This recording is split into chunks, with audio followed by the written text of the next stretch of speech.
Hey guys, Miller here, and I'm gonna be teaching you guys just a quick overview about how to turn glucose into ATP. ATP is a derivative of a purine.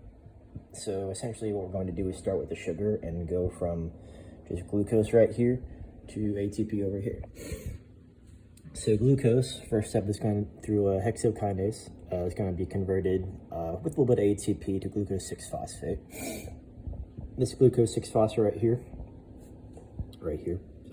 is going to go through the pentose phosphate pathway over here. We're going to start with the glucose 6-phosphate. We're going to go through a few steps and get to ribose 5-phosphate. Now, ribose 5-phosphate has one phosphate on it, but through an activating process, we could add another phosphate to it, which will be helpful for adding things to the original sugar base. Because if we're trying to make a purine, we're essentially going to be, well, just adding on to a sugar base. So this ribose 5-phosphate is going to be converted to, I lost my place, let me see here, to PRPP through PRPP synthetase. It's essentially going to add like a phosphate group about right here. These two phosphates are going to be taken off, and a amine group is going to be added on. That amine is going to come from glycine. And through a tetrahydrofolate, which is actually a derivative of B9, we're going to continue on like a good bit of steps here. But it's essentially the overall pathway that's going to happen here is that PRPP, which is like their ribose 5-phosphate kind of backbone, is going to have things added onto it. So, and this goes through various processes. But the first committed step, I believe, if I can remember right here, is going to be either glycine. It was the one that used glutamate. Forgive me for that. The first reaction that uses glutamate here.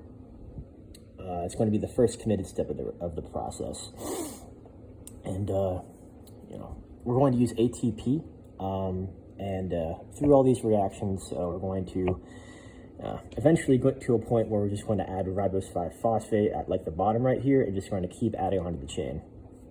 So after that first committed step, we're going to use some energy to continue adding on nitrogens and carbons.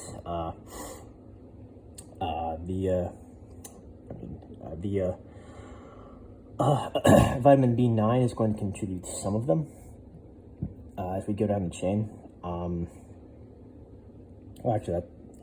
I skipped a step there. So as we continue to go down the chain, we're going to use aspartate. Aspartate is actually going to be a pretty big backbone. That's actually going to make up the 6-carbon chain of it. The main things is that glycine contributes nitrogen. As we go down here, we're adding things to the chain.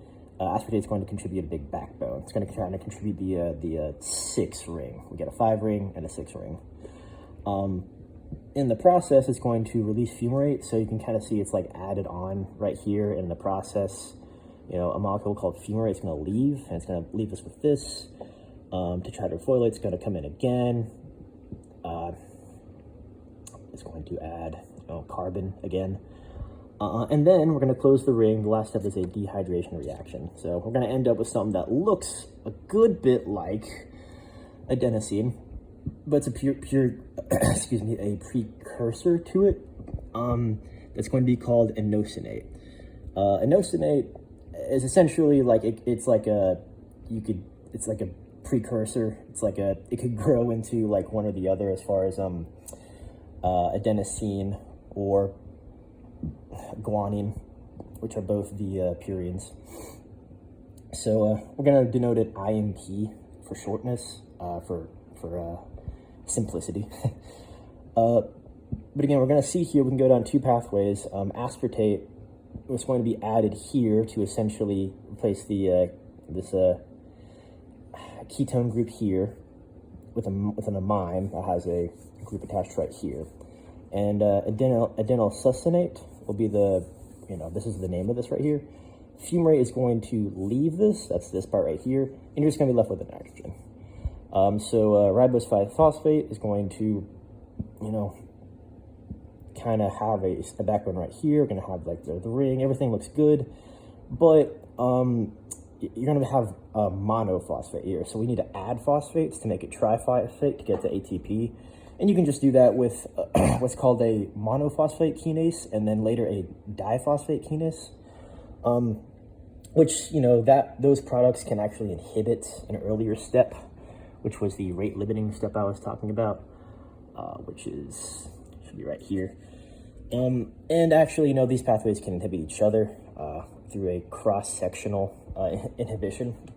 But yeah, in a nutshell, that's how you get to ATP from sugar. You just get the backbone, start adding stuff on it to make the rings, and essentially you add phosphates at the end through a monophosphate and diphosphate kinase. So that's about it.